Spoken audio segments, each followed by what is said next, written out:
Brought to you by BedroomBattlefields.com, this is the Tabletop Miniature Hobby Podcast.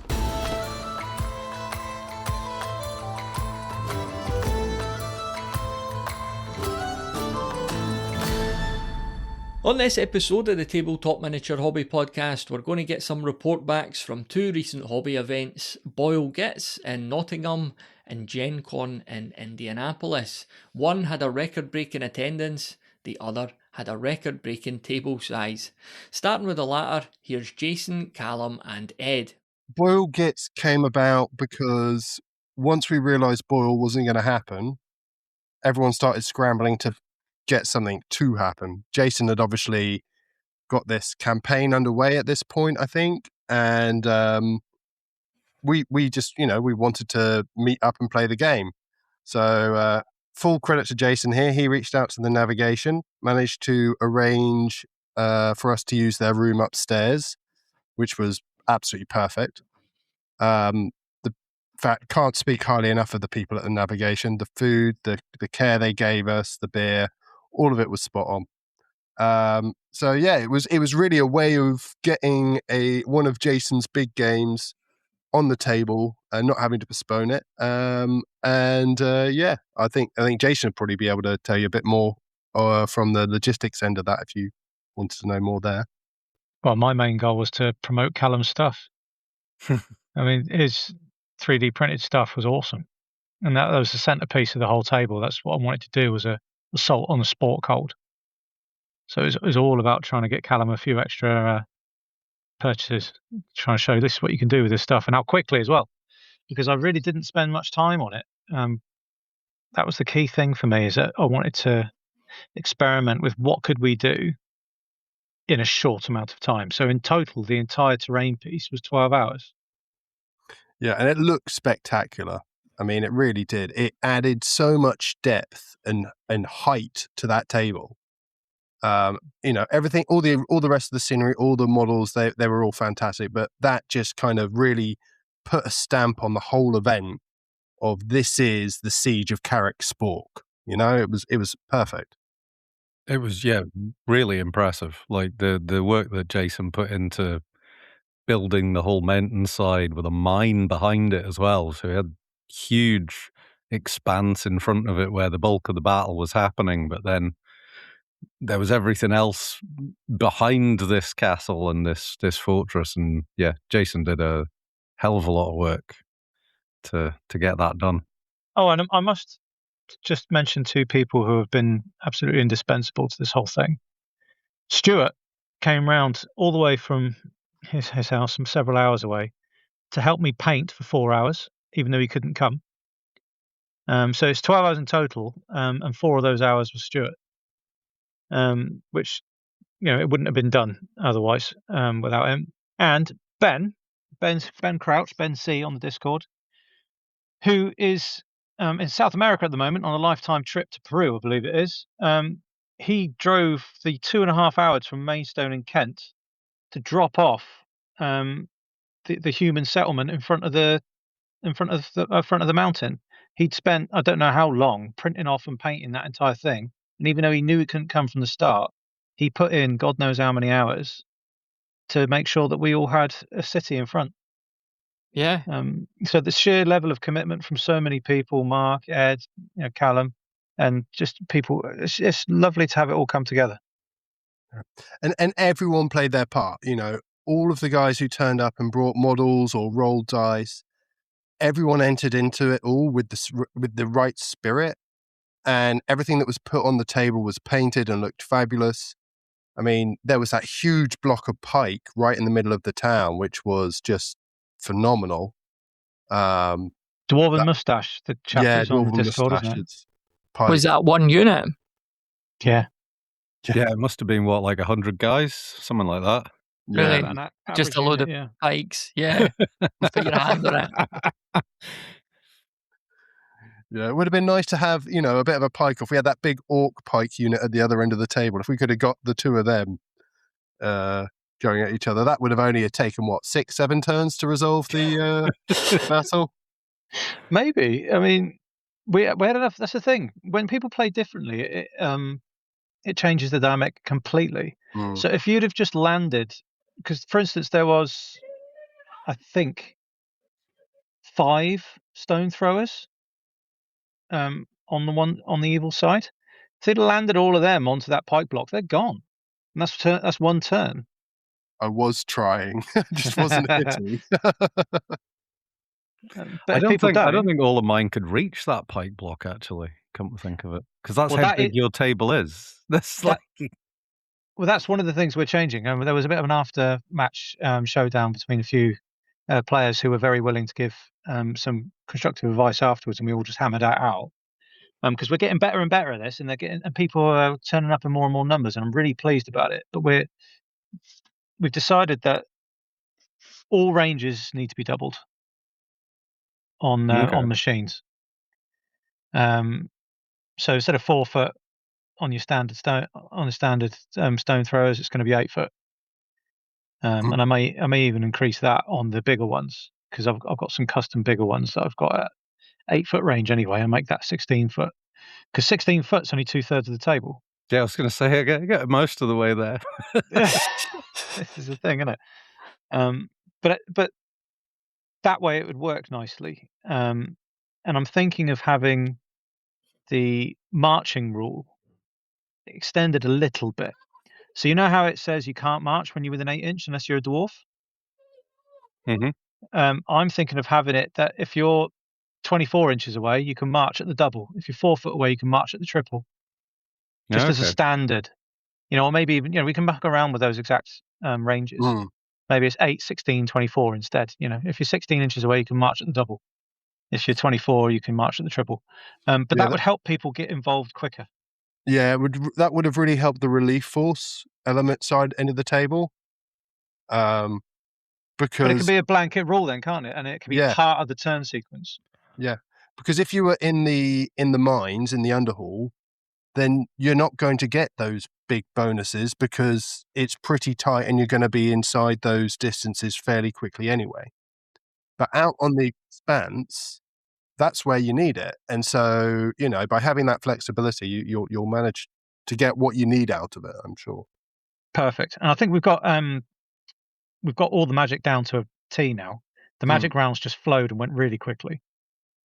Especially once I was playing all the evil magicians, so Ed just handed the stack of cards to me. That did help, especially as you were only casting one spell. Yeah. For those that Green Knight. Everyone has to shout out for that Green Knight. That Green Knight is a mega model. It is a mega character, and it just showed it. Well, when I'm casting Van Hel's Dance Macabre on it like half a dozen times in a turn, and it went through like 2 units in one magic phase. And that was before we even got to the combat phase in that turn, Absolutely superb. Jason, did your plans change a lot for this game when you knew BOYL wasn't going ahead? Like, was this kind of what you wanted to do anyway? I know you wanted to do a big game, but was this the idea you had in mind? It finally came to fruition when BOYL was cancelled, because BOYL was going to limit us to a mere 12 foot.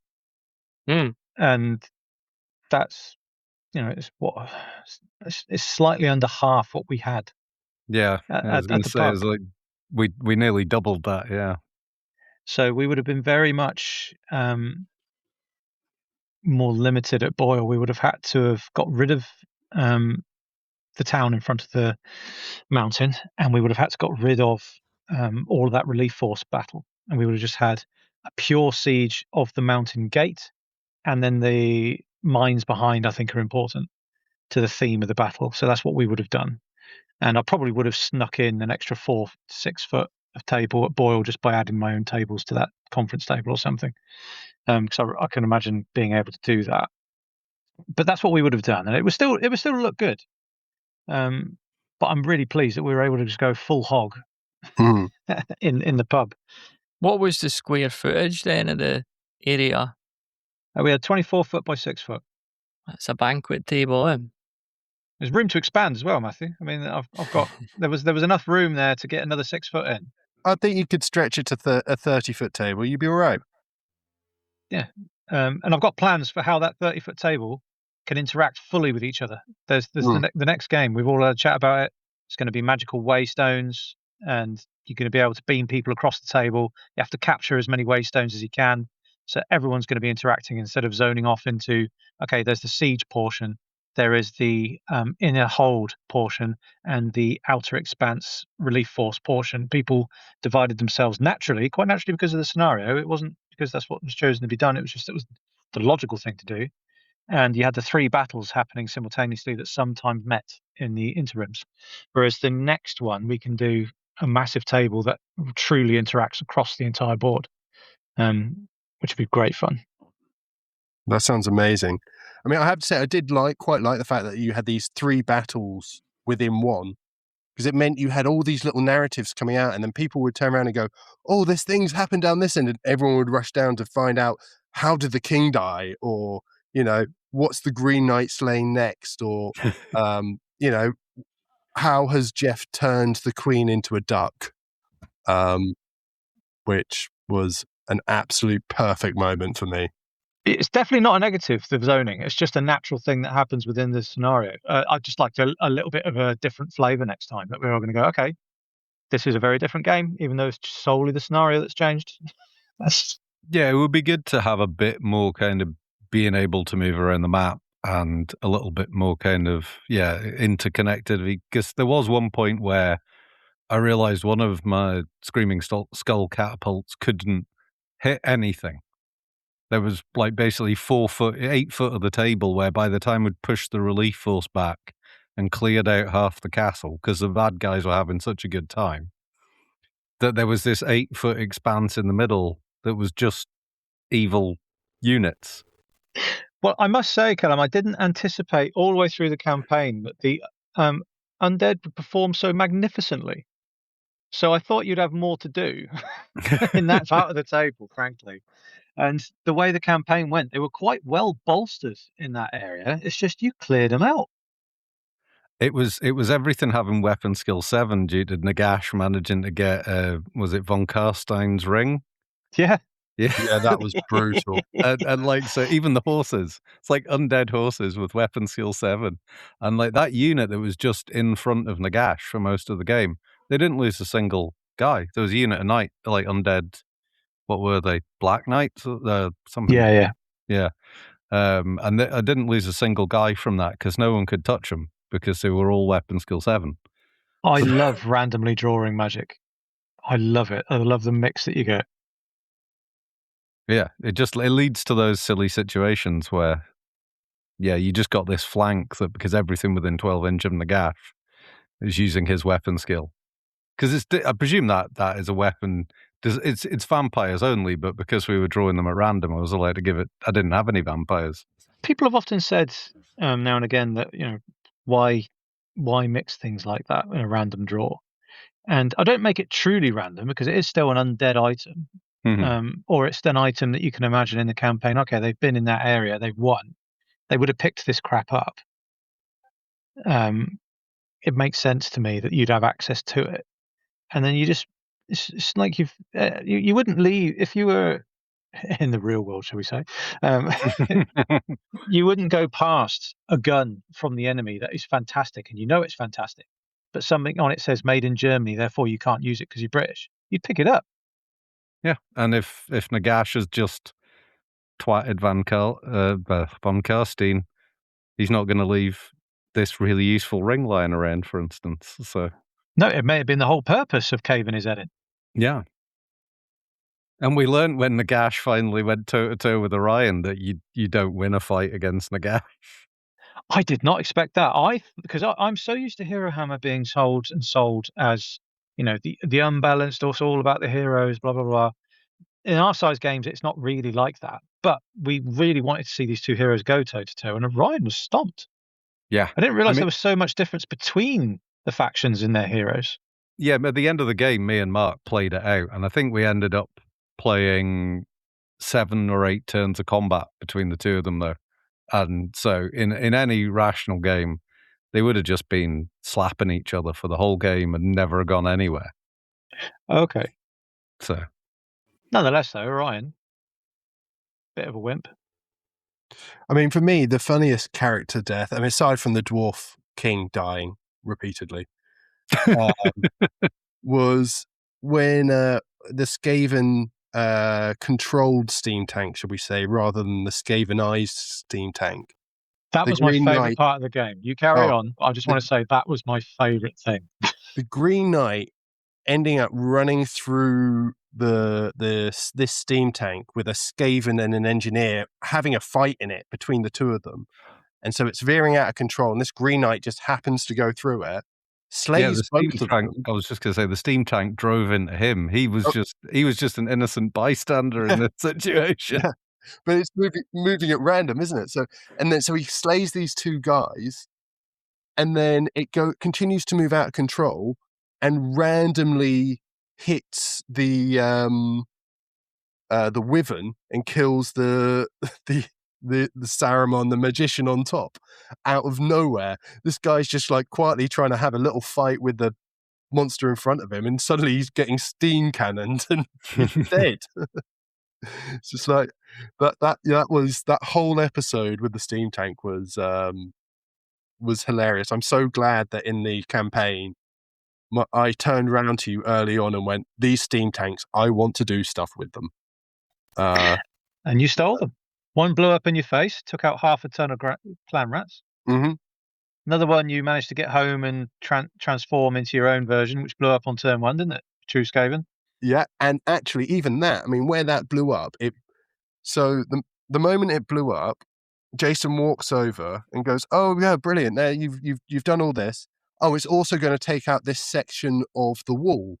He just grabs the scenery because it's made of whatever, and just snaps it, and it opened that space up even wider. And if that space hadn't been opened up, the dwarves could have potentially created a bit of a dam there and stopped us getting in.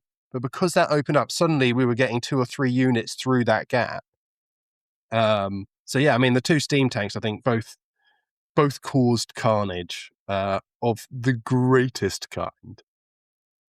Yeah, no, having the assassin in there, I like because I think we just thrashed out a mechanic for whether or not the engineer was going to finally grow a spine and fight back at one point. Which was just great fun. And then so there was like a turn where they were fighting, and that was the turn they were fighting, and it went out of control, and that was when they drove into the Green Knight, and he was just like, "I've had enough of this."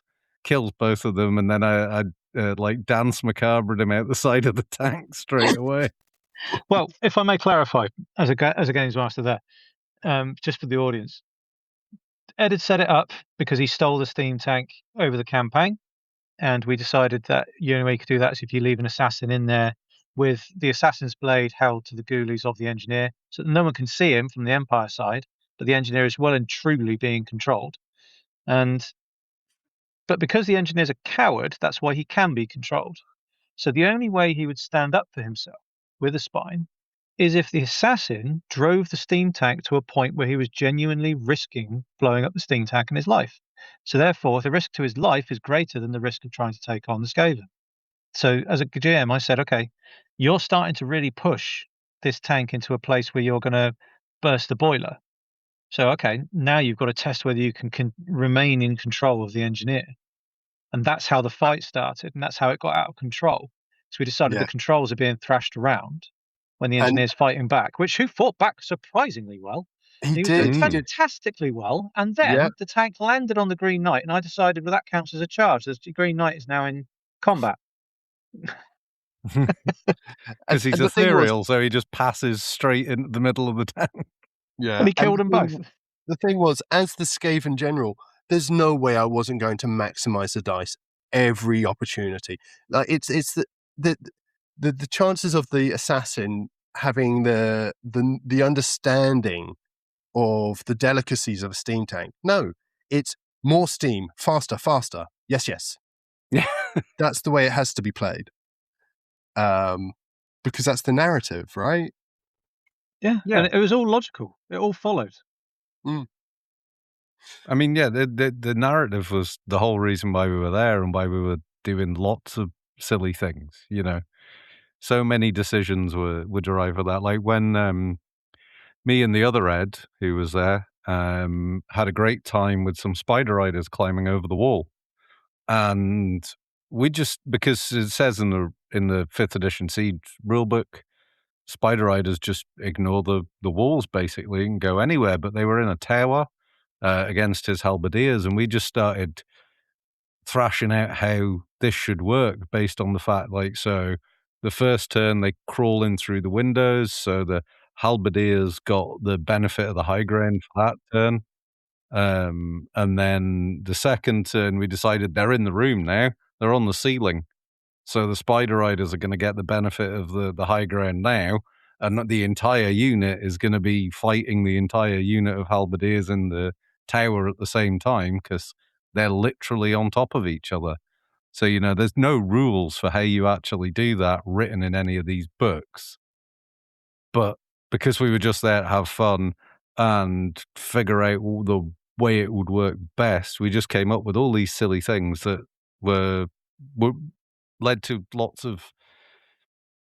It led to halflings running away down an alleyway chased by ghosts, as it turned out. So you never know where you're going to end up. But it's logical. It naturally happens. It's not made-em-ups, and there is a game to be won. But it's just, it logically happens. For instance, another one is, because Ed is a fantastic player, and he's very much up for doing this. The other Ed, as well as you, Ed. It's he had a howitzer. Sorry, not a howitzer. What's it called? The Hellblaster volley gun in another tower, and the tower had a very tiny slit to fire through. So the only way I'd let him in there is if he shot part of the tower, and the tower took some damage. So the first time he threw for firing this thing, it blew. You lost 2 shots by blowing out the wall of the tower, and then the rest of the shots could carry on through, and you did some damage to the tower. John then took over, and John proceeded to just throw these excellent dice that never ever misfired. I think Ed took over again just for one shot. It blew up, and it blew up the entire top of the tower, and we just put a load of smoke there, and we had the tower completely crumbled. And it all made sense. But again, there is still a game to be won. They chose to put it in there, so we had to figure it out. But it's that gentlemanly approach to wargaming, isn't it? That was, a big part of it in the 80s and 90s and early noughties, where we're all here to play a game, to tell a story, to see what happens with the dice hit the table. And we can have a conversation and find the most sensible way of making what we want to see happen on the table happen, and have everyone agree. And having Jason there just makes it that little bit extra easier, because we don't have to spend quite as long looking in rule books, and he can, make rulings that are fair on everyone and aid the narrative. Oh, totally. We couldn't have done it without Jason, really. It's just, whilst we were all having fun making up our own thing, Jason would just randomly decide, no, it's going to work like this. And we're like, okay, sure, let's go for it. So, all credit to you, Jason, for, I don't know, having this overarching idea of what was going on a 24-foot by 6-foot table with literally thousands of miniatures on it. So, but let me ask you guys this: do you like the big games? Yes, love it. I've been involved in your big game since the start, along with Luke and Mark. That first big game we played was incredible. It was like, this is a once in a lifetime opportunity to get involved in a thing like this. This is going to be a lot of fun. I'll go along. We'll give it a blast. Worst comes to worst, it's a day out. And since then, everything has only gone up notches. Sometimes multiple notches at once. And the games have become like that. They're a cornerstone of my hobby year now. Like when we did the big boat battle, everyone spent weeks or months building these amazing boats. I'm sure the same will happen when we do the air battle. So everyone kind of like puts in all this effort, and we all see the end goal of getting together and playing a game. And then once everything hits the table, it takes everything to another level again, because you're just like, I'm blown away that not only have I done my bit, but everyone else has done their bit.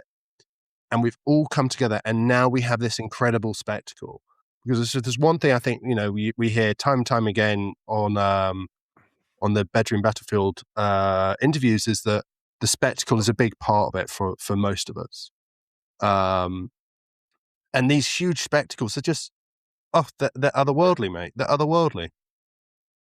Yeah, and I mean, like the Bring Out Your Lead last year, it was the huge, what do you call it? It was the Imperial convoy getting ambushed, and it was the same game basically each day. You just ran the same game on the Friday and the same game on the Saturday, but you reset it overnight.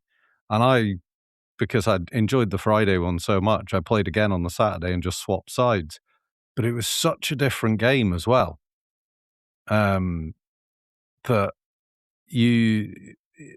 it was a completely, despite the fact it was the same, pretty much the same miniatures. There was a couple of changes as people brought things along, but as 95% of the stuff on the table was yours, it was mostly the same stuff. And I lost both games spectacularly, because the first day I got my orcs got rolled over by the steam tanks, and then the second day my steam tanks all had their brains popped by the orcs, and there was no way of knowing what was going to happen at all. And I think you came over to me at the end of the second day and said, "So, who do you think's won?" And I said, "Well, it's not us. I think we'd got the princess off the table in that game last year, but they'd had all of their equipment removed because of Jeff, who, of course, is always a star of these games. And so she's been deposited with nothing on her, possibly quite literally, in some undead infested woods by themselves. That's not a win." I'm glad you guys are enjoying it, because there's one thing I would like is you guys just to briefly riff about what kind of games you might like. I have been, so Jason, I know that you want to play at some point. Well, that's why I want to do that big game with the objectives, because then that's it. I can join in. Yeah. So if I were to put on a game for you, I wouldn't use Warhammer Fantasy Battles because I'm not familiar enough with it. I'd probably use Hobgoblin, because I think I could get my head around that fairly quickly. Yeah, I've got some ideas. Some of them are based around the Wars of the Duck, or the Duck Wars, which it's kind of building in my head already, where all these factions are vying for control of the queen who was turned into a duck. In Dimension 2 of the in Dimension 2, yeah. Okay. We're going to confuse the audience with this, aren't we? Yeah. There are multiple dimensions. Dimension 1 and Dimension 2. This game just played was in Dimension 2. The previous big battle was in Dimension 1 for the previous siege when we played in January. Which is where the sky battles are going to take off from.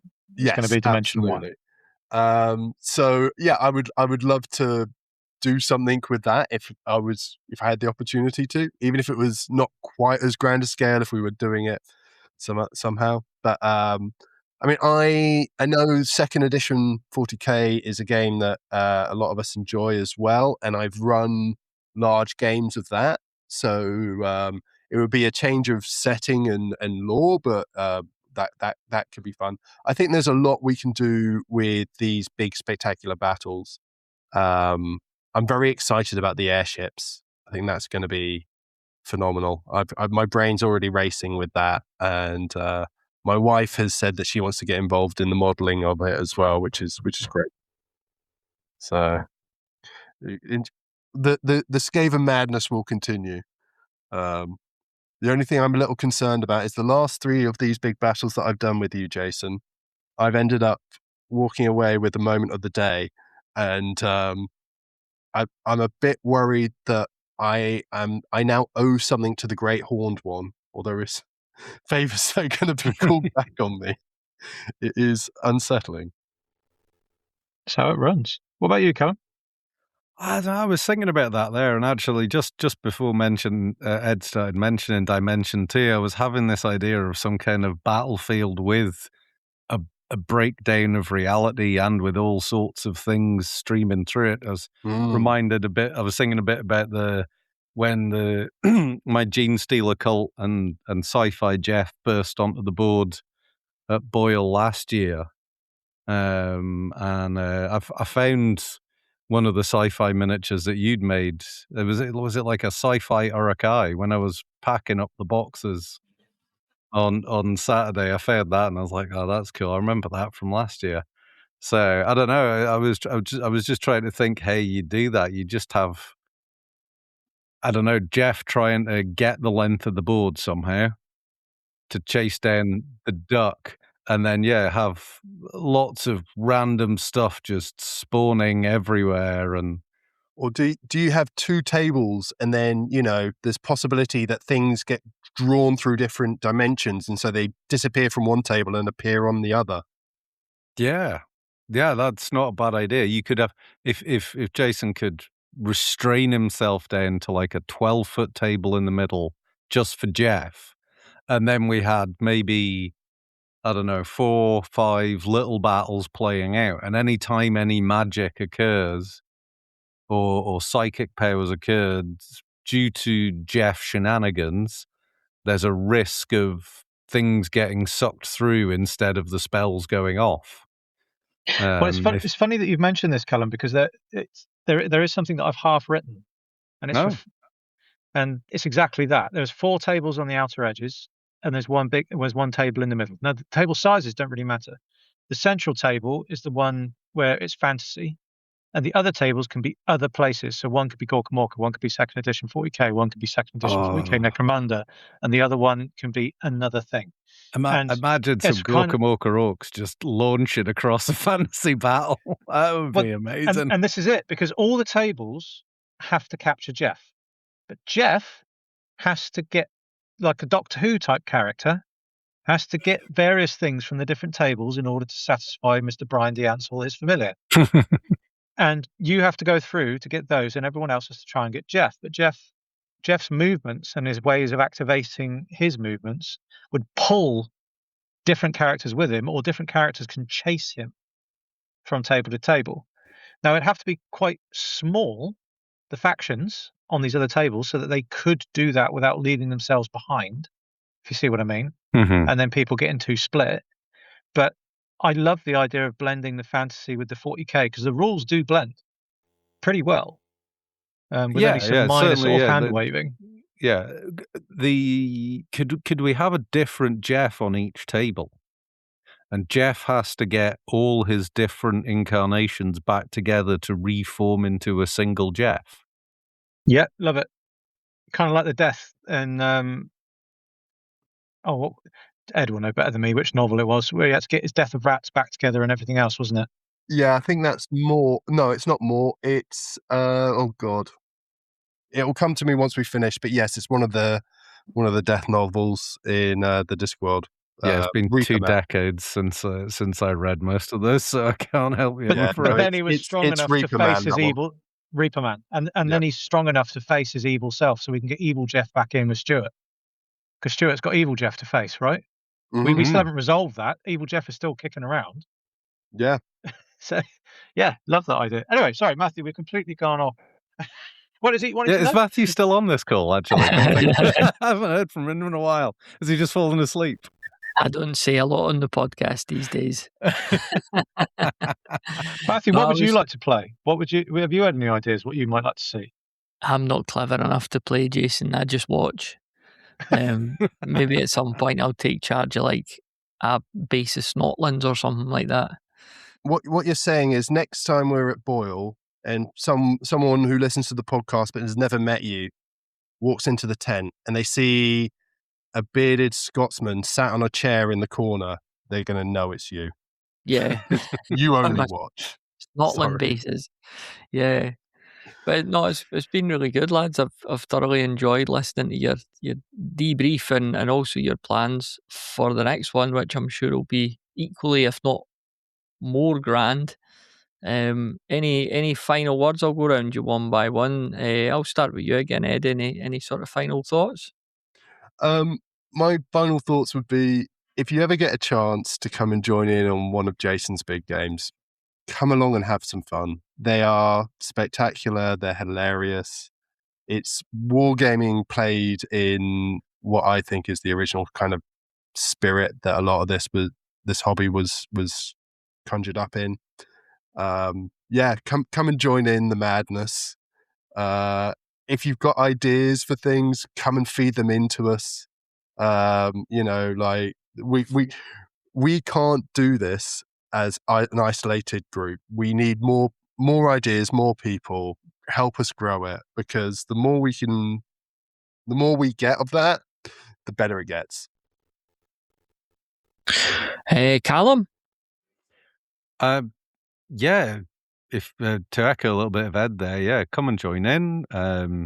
Jason makes it so easy. I'd had quite a journey to get there. I'll not go through it all, but I had turned up half asleep with 2 siege towers, and that was it. And I got to command a vast army of orcs and undead for most of the weekend. And I had an absolute blast. So you don't need to worry about necessarily bringing any miniatures, or even if you know what you're doing, because we were playing 6th edition, and I had no idea what I was doing with 6th edition a lot of the time, because I don't play it normally. But everyone kept me straight, and yeah, still had a lot of fun. So if anybody is even vaguely considering joining in one of these games, then just do it. There was a guy there, I can't remember what his name was, unfortunately. He was a lovely young guy. But I think he'd been a little bit nervous about coming to an event like this. And by the end of the day, he was completely converted and planning to come to Bring Out Your Lead next year, and really looking forward to it. So do it. Excellent. Jason, final thoughts? Do you mind if I give 2? Yeah, go for it. 2 thoughts. First thought is the next game, flowing on from Dimension 1, is the Queen has been stolen by orcs, who has stolen a dwarf blimp. And it was the most spectacular end to a game. And it was thanks to Ben Crouch's daughter, Sarah. And she had magically put all these orcs up onto a blimp. They stole the Queen, and now they're out of control and they're floating around somewhere. We found where it is. I randomly generated where they drifted to by looking at a big Warhammer map, and they're over Cathay. So we're doing sky battles in the Himalayan-style mountains of Cathay, and you need to get your sky ship built to get your faction out there to try and rescue the Queen, who is floating around on something. We don't know what she's floating around on. She's just in those mountains somewhere. And so if you want to join in January in West Berks, get yourself a sky ship, and it doesn't matter. There's no particular thing. It's all about your imagination. Shove it on the Discord. We'll make rules for it. It'll be no problem. Just get your ideas going. Get them flowing. And that leads on to thought 2, which is in the past of gaming, the 80s, the 70s, they had a different ethos to what's become the majority of gaming now in the magazines. And I know there's plenty of people out there doing the traditional way of gaming. But it's really fun. And it's starting to grow. And it's a lovely little way of creating a bit of a salad to go with your meat and potatoes of your tournaments. It's a lovely little distraction, and you can really let it rip and create some interesting things like sky battles. And we've had a few nods from some people who were responsible for the gaming of the 70s and the 80s to say that we're doing things to a scale and a spectacle that they could only dream of. So we're really achieving something together with the modern technology of Callum printing out the scenery so quickly that it creates such a streamlining effect on how we can get these games together so quickly and to such scale that we really can do stuff that's even better than the past. And it's really worth bearing that in mind and moving forward with it. We do not have a limit now. Massive thanks to the lads for that report back on BOYL Gits, and now it's time to head over the pond and catch up with Rob Dean, who's recently returned from GenCon. It's theoretically a 4-day convention.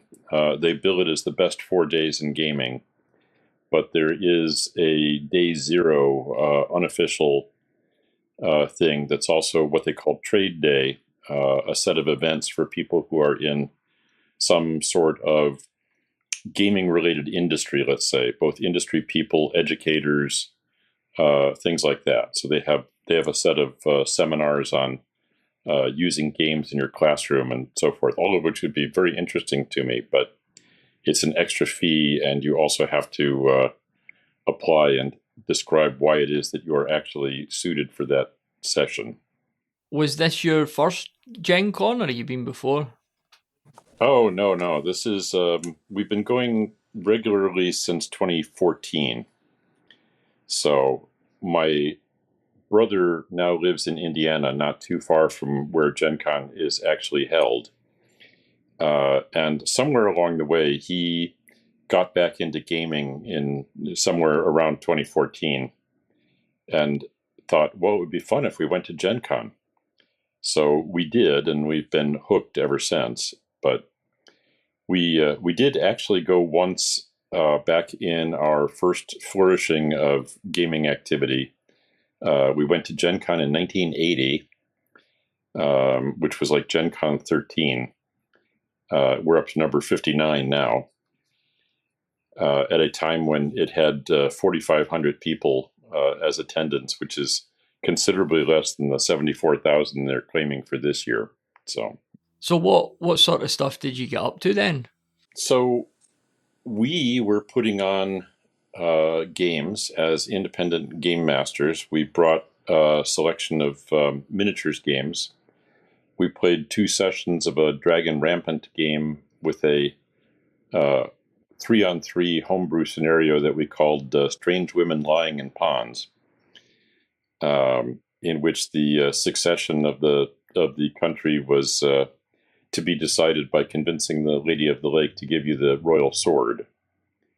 So the gist of that one was that everybody had to get their primary leader to the pond. There were a couple of other things on the board that would give you some modifiers if you were holding them, and then you had to roll a what we called the action entreat to go along with the actions of move, shoot, and attack. A successful entreat roll got you the sword, and then you had to drag it back off the table. So that was both of those games were fairly well received, but we ran that twice. We had 6 people signed up for one and 5 people signed up for the other. And then we took a day off because Friday was the auction day, or at least the main part of the auction day from our point of view. And then came back on Saturday and ran 2 sessions of Burrows and Badgers. We haven't figured out yet how to do Burrows and Badgers in a multiplayer mode.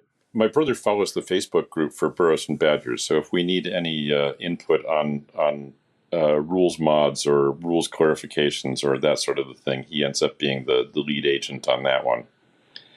So we had 6 people signed up for each of those, and we ran them as 3 one-on-one sessions parallel to each other. And just for fun, we did the same thing, Strange Women Lying in Ponds.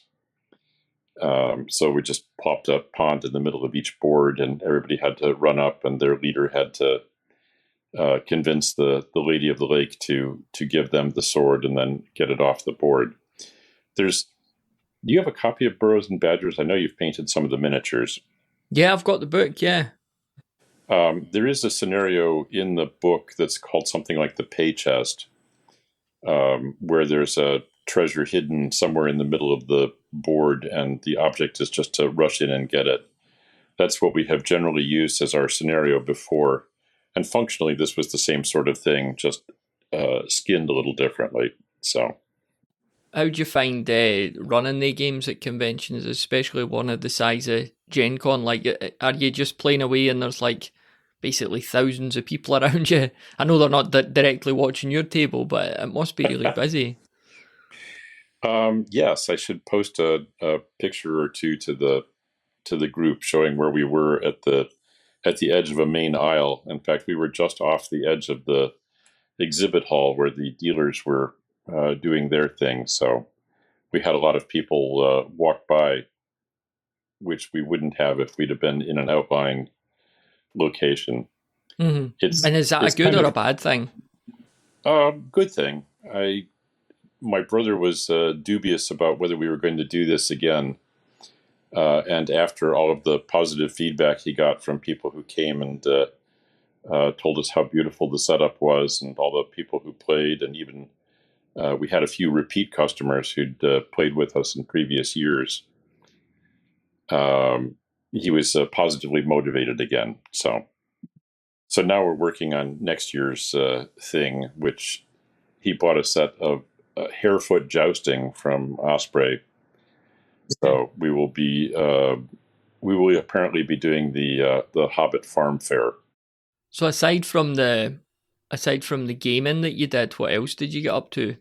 So we set Friday aside as our day to sit in on the GenCon auction.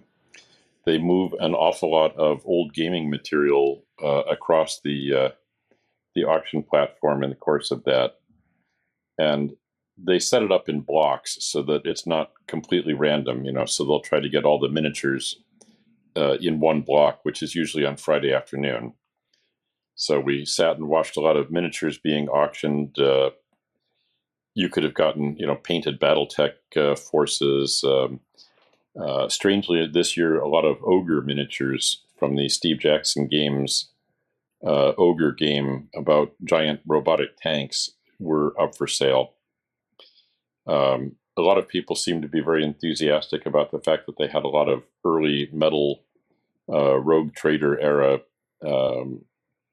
Games Workshop figures, but I'm not too familiar with that section of Games Workshop history, so I can't comment too much about that other than, as I say, a lot of enthusiasm in the bidding crew. You buy anything yourself? I did not. I had my bidder number and I stuck it up a couple of times, but there wasn't anything that I really was desperate to own this year. So when the price got beyond the bargain level, I pulled my number down. I did a little shopping in general.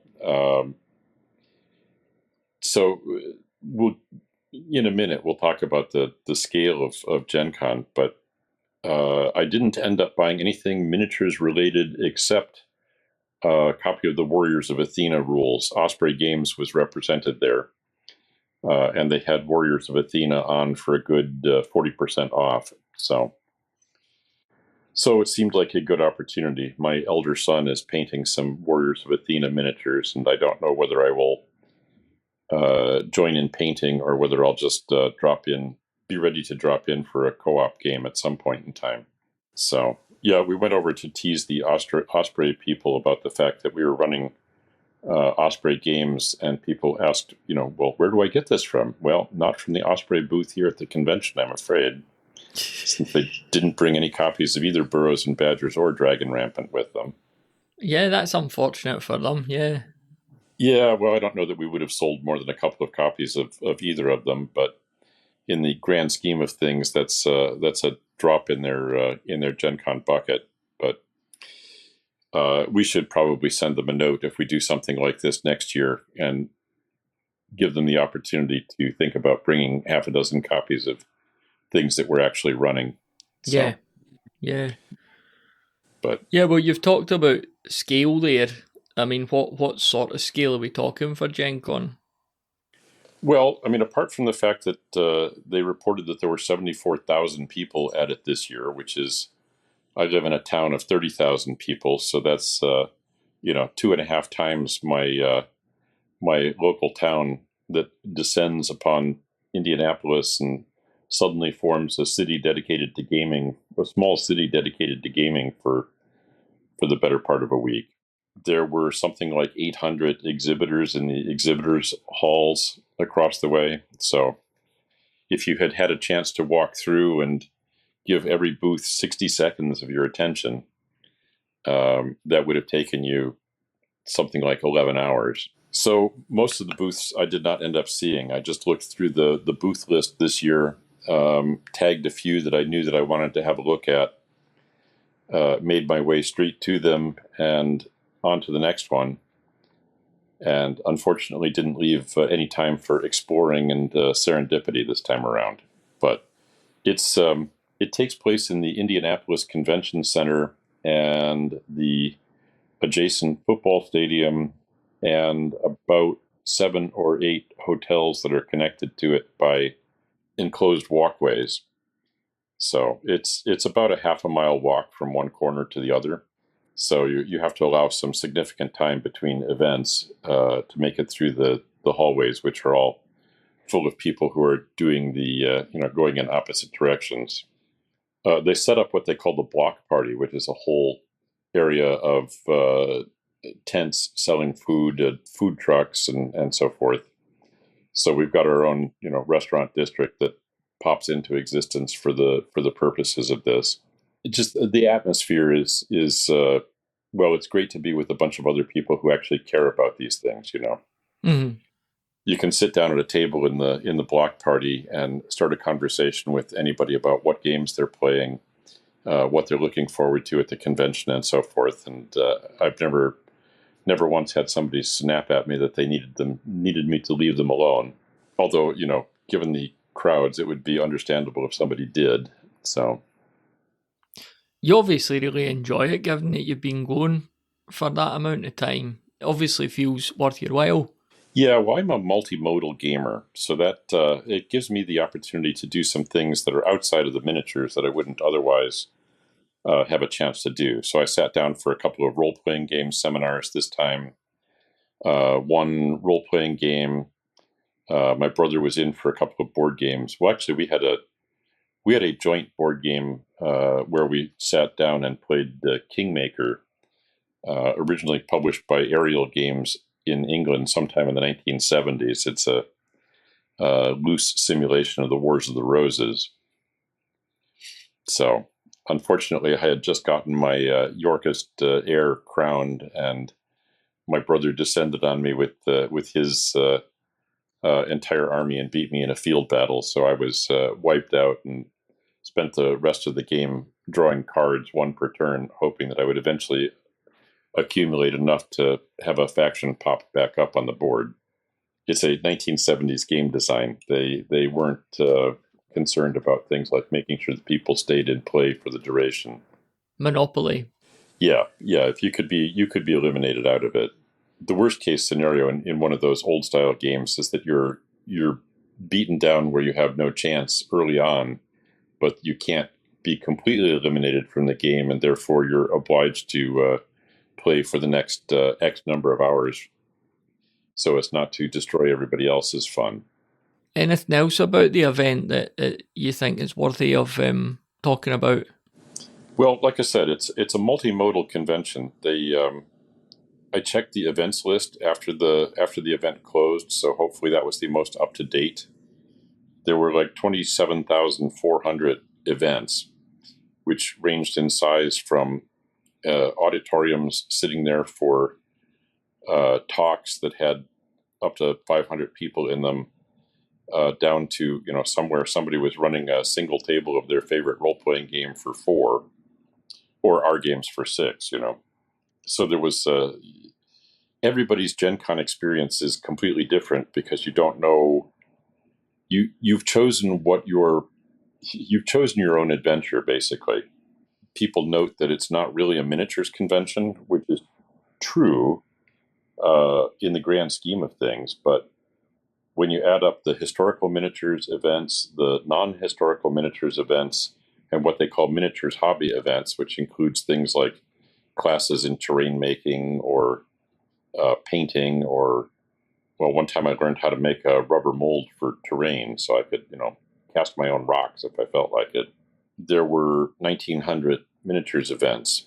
So your individual attendance there, at best, you're going to get in 10 or 12 events. So if you're filling your cup of 12 events from a pool of 27,000 or a pool of 2,000, really makes no difference. There's more than you can possibly do. So yeah. What about bringing it home a little to your your club? Like, what sort of stuff have you been up to in the club recently? Well, with the GenCon business, I'm a little behind in attending club meetings, but we're getting ready for our local miniatures convention, which will be coming up toward the end of September. I think it's the weekend of the 19th. We usually get about 200 people for that, and we're probably staging 60 or 70 miniatures games for that.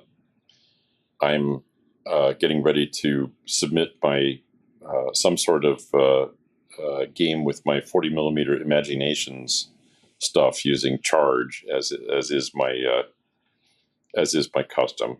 So my son just put in his. He's been working on his 1/72nd scale 19th century Imaginations. So sort of where Mark was with his games as described a couple of weeks ago.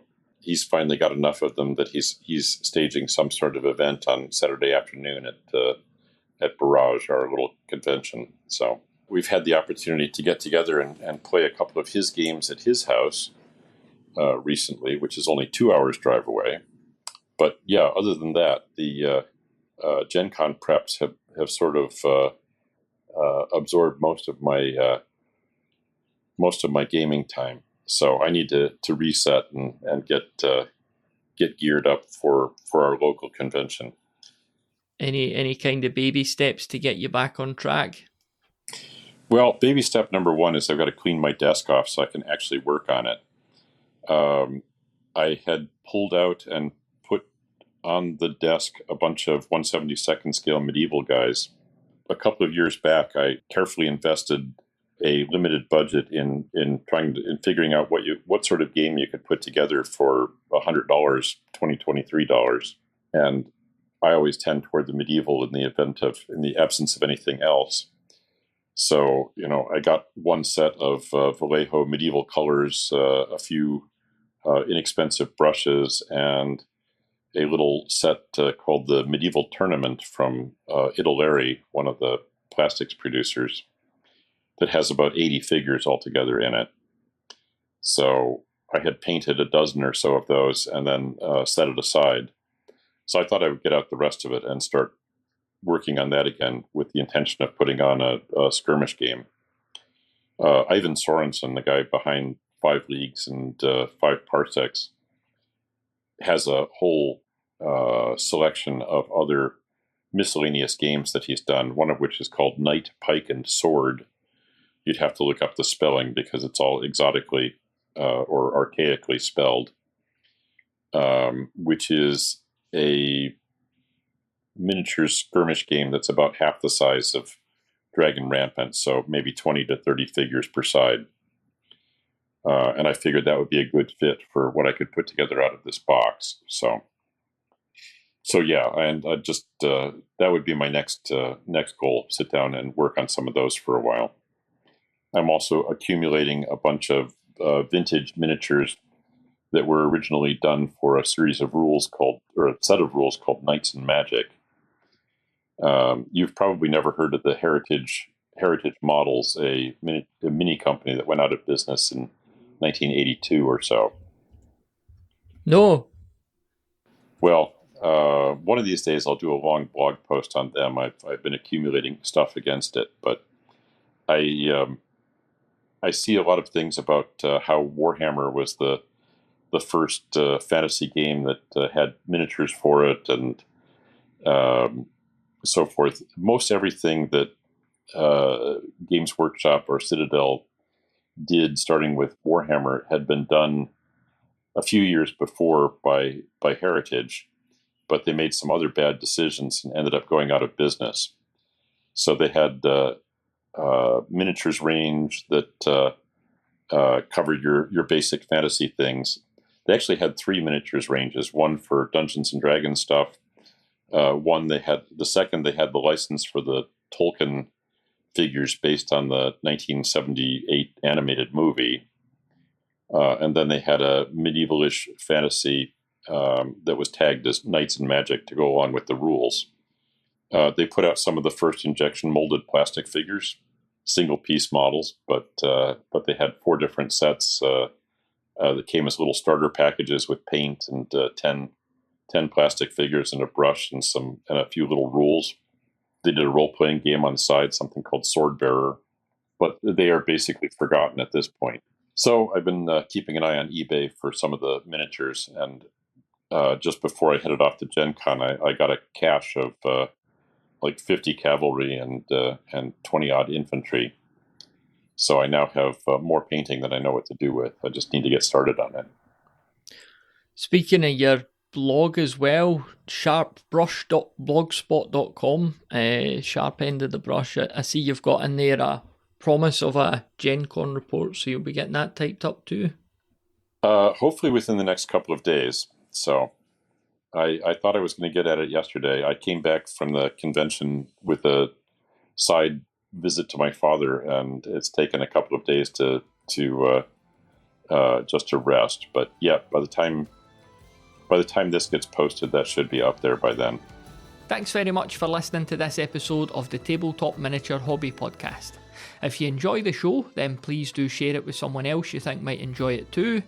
And be sure to check out our Discord community of like-minded hobbyists, which you could find at bedroombattlefields.com/Discord. It'd be great to see you in there.